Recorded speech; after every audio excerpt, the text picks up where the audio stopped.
C'est encore une belle influence qu'a connue le Centre d'information du public de la centrale nucléaire de Cattenom à l'occasion des mercredis conférences et animations pour les enfants.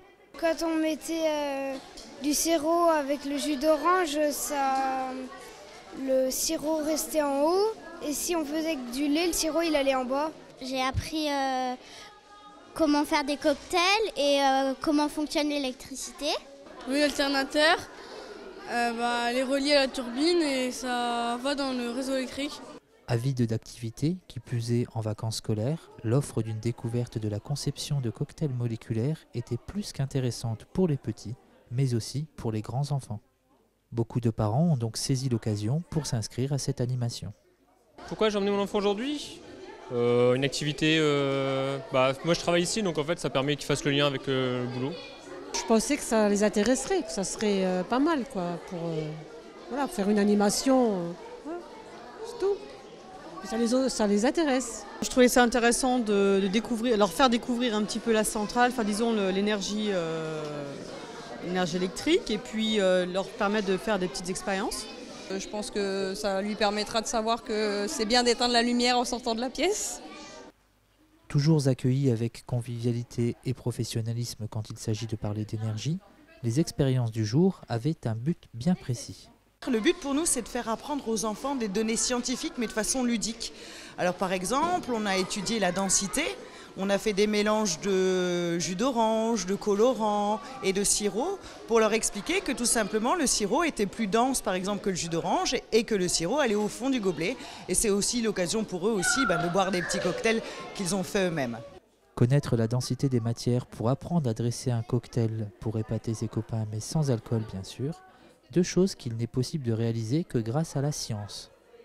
Ces animations ont donc également pour but de vulgariser un secteur qui cherche à redorer son blason et pourquoi pas diriger notre jeunesse vers des métiers techniques, souvent dévalorisés, mais tellement précieux pour notre quotidien. Pendant les vacances scolaires, la médiathèque pense toujours à celles et ceux qui ne partent pas. C'est pourquoi un atelier de création de livres a été proposé en salle d'animation. On fait un livre pêle-mêle, donc c'est un livre en 3 parties, où en fait chaque page peut s'interchanger, et du coup on crée un personnage et entre la tête, les bras et le corps, on peut interchanger les parties. Donc là elles sont en train de faire des petits personnages où elles-mêmes, et puis elles comme elles se verraient, déguisées ou un futur métier, ou des choses comme ça, donc on pourra échanger les parties du corps et puis du coup ça leur permet de découvrir la fabrication du livre d'une façon un peu ludique, un peu rigolote.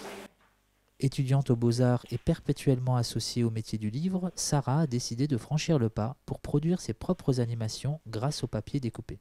Ça fait maintenant un peu moins d'1 an que j'ai commencé en mai 2014 et donc c'est surtout centré sur les animations, en périscolaire beaucoup, particulièrement à Famec et à Metz, et aussi ça comprend aussi mes activités personnelles artistiques autour de création de papier.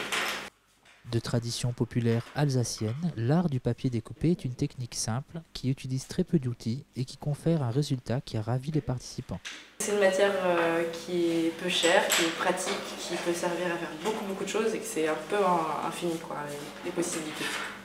Très attentifs et très concentrés sur leur réalisation, les enfants sont tous impatients de pouvoir renouveler cette expérience. De nature plutôt solitaire, le pêcheur aime parfois s'entourer de passionnés comme lui. De nature plutôt écolo, le pêcheur aime aussi pratiquer une pêche dite raisonnée. C'est pourquoi il peut être naturel d'adhérer à l'association Les Carnassiers de Lorraine.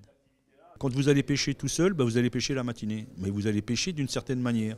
Donc vous n'allez peut-être pas forcément attraper du poisson, alors que si vous êtes à 10, il y aura 10 manières différentes. Et sur les 10 manières, il y en aura forcément une qui va convenir et une qui va fonctionner. Donc à ce moment-là, il suffira de copier sur la façon qui marche et puis c'est tout, quoi. Voilà, tout simplement. Chez les carnassiers, on aime surtout la pêche au leurre, technique pour attraper silures, brochets, cendres ou autres truites. Et on aime aussi pratiquer le concept du no-kill, sauf quand ils y sont obligés. Dans nos régions, nous avons 2 sortes de nouveaux poissons qui ne sont à l'heure actuelle qui ne sont pas classés. Donc s'ils ne sont pas classés, ils sont considérés comme nuisibles. Ce qui est dommage parce que ce sont des poissons qui doivent quand même, qui ont un certain droit. Et nos instances dirigeantes, encore une fois, n'ont pas le temps ou ne le font pas, ce classement. Donc on ne sait pas si on a le droit de les pêcher ou pas à l'heure actuelle.